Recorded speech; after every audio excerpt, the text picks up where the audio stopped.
ano na po ang status ng 6 na administrative complaints and 2 criminal cases? Since ang last po doon sa ating na-enumerate ay na-file pa noong December 2020. With respect to the red tagging, those cases were already dismissed. Sa kadahilanan po na wala naman pong batas na nagbabawal sa red tagging. Dahil nga walang red tagging, pa-file mo ng kaso ng violation ng Anti-Graft and Corrupt Practices Act.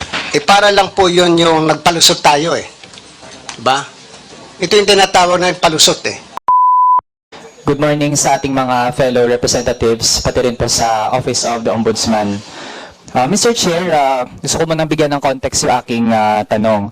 Mr. Chair, may mga rights defenders, lawyers, alternative media, civic leaders, at maging isang think tank na nag-file ng administrative and criminal cases with the Office of the Ombudsman against several ex-officio members of the NTF-ELCAC. First to file their complaint noong February 2020 ay accused si Major General Parlade Jr., former PCOO Yusek Badoy, and former National Security Advisor Esperon for violating Republic Act 6770 for committing unreasonable, unfair, oppressive, or discriminatory acts. Also, Mr. Chair, on June 2020, Major General Parlade was also filed with a case because of violating the anti-graft law and the administrative code. Meron pa, Mr. Chair, December 2020, lawyers naman po nag-file din ng administrative complaint against Mr. Parlade, Ms. Badoy, and Mr. Esperon.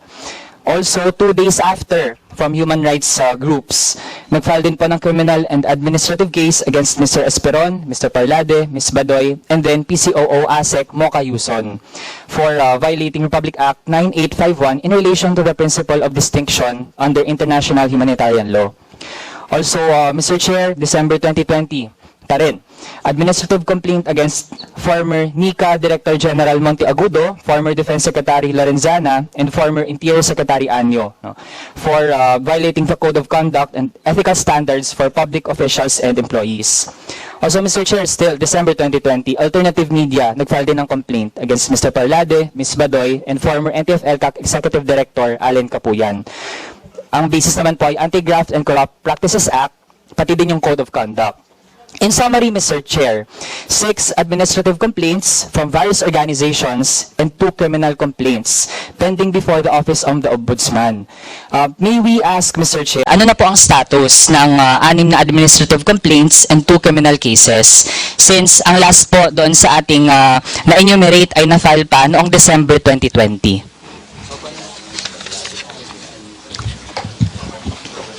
Honorable Chair, Your Honors, yung tanong po ay sa dami ng kasong yon,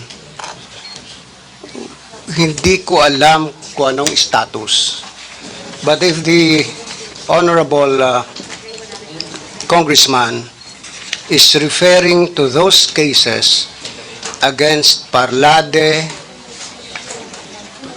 Badoy, et al., Esperon, with respect to the red tagging, those cases were already dismissed. Sa kadahilanan po na wala naman pong batas na nagbabawal sa red tagging.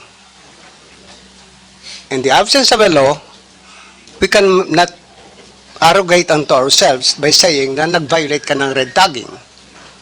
Red tagging po ang pinag-uusapan, but I am not really sure if this is the one that is being referred to by the Honorable Congressman Manuel. So, I will appreciate kung bibigyan po ninyo kami ng listahan, and I will inform you the status of those cases. Mr. Chair, bahagi po ng complaint against these individuals ay yung ginawa nga nilang red tagging. Tayo din naman, Mr. Chair, we filed a bill actually na gusto natin ay ma-criminalize ang red tagging and maprotektahan lahat ng mga defenders natin, lahat ng mga merong advocacy at dapat ay safe sila, hindi sila nasasubject sa mga discriminatory na mga acts.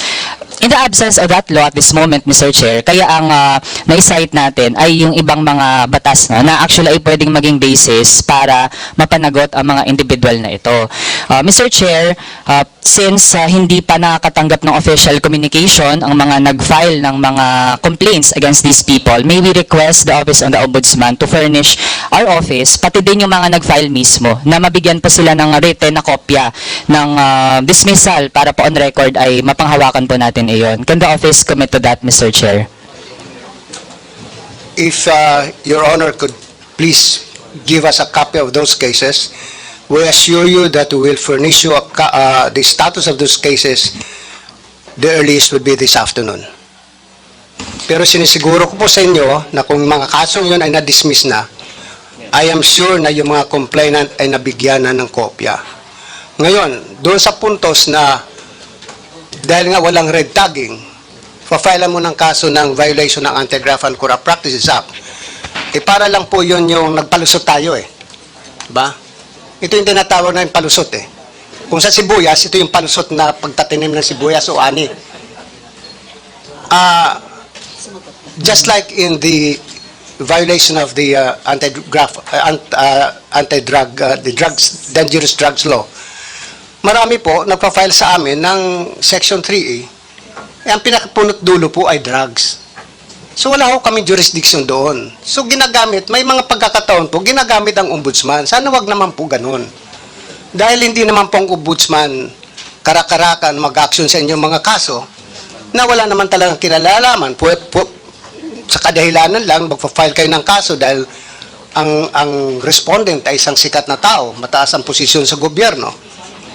Binibigyan din po namin ng pansin yung mga kaso na pinafile ng mga mahihirap. Binibigyan po namin ng pansin yung mga kaso na karapat dapat bigyan. Pero kung papalusutan kami na red tagging ang rason, pero sasabihin hindi, nag-violate ka ng Section 3A, because Section 3 says undue injury to the government or the individual, yan ang cause ng undue injury na yon. Kung red tagging, wala akong binayolate na batas. Yun lang po, I would appreciate if the Honorable Congressman Manuel could give us a list of those cases, and we will immediately. I'll call the office now and give us a status of those cases, and I assure you, before the end of the day, you'll have a copy of the status of those cases. Mr. Chair, gusto lang po nating mag-respond doon sa remark na nagpapalusot lang po yung mga nagpa-file ng mga administrative and criminal complaints.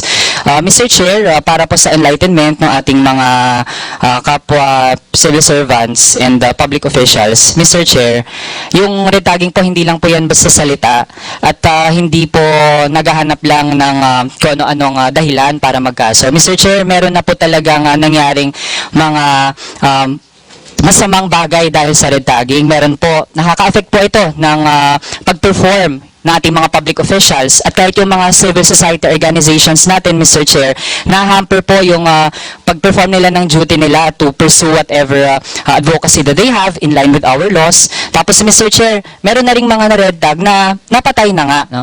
Dahil sa ganong threat, no, na nagiging epekto sa kanila dahil sa pag-red tag, coming mismo mula sa mga government officials. So, Mr. Chair, ang dating kasi kung kinukonsente natin ito sa pamahalaan, edi short of saying na we are enabling red tagging, no?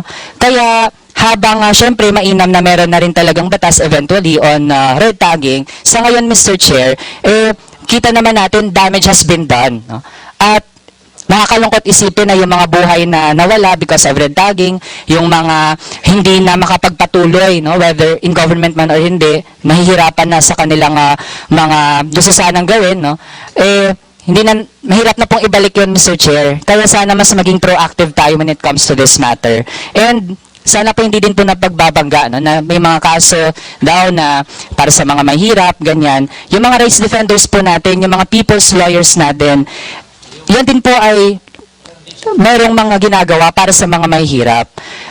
In fact, no, yung pag-defend nila sa mga magsasaka, sa mga mangingisda, sa mga manggagawa, din po yan ng gusto nating sama-samang pagtulong sa mga mahihirap. So, sana po hindi pinagbabangga, hindi pinagko-compete yung mga kaso. Kasi kung lahat naman po, Mr. Chair, agrabyado, lahat po ay dapat nating tulungan at dapat ay may hustisya po para sa kanila. Yun na muna, Mr. Chair. Maraming salamat. Alright, maraming salamat po, Representative Manuel. Umani naman ito ng iba't ibang reaksyon mula sa ating mga netizens. Ayon kay Arnel Lamson, we respect at salute you Ombudsman Samuel Martires for being a good work at transparency. Pahayag naman ni Alamid Marshall, paiya si Raul Manuel dito, kung ano-ano kasi pinagsasabi at masyadong feeling abogado. At ito naman ang saloobin mula sa ating kababayan na si Julius Azurin. Nagmamarunong itong Manuel na ito, judge yang kaharap mo. Pinahiya mo lang ang sarili mo. Mga kababayan, feel free to comment below para maglabas ng saloobin sa balitang ito.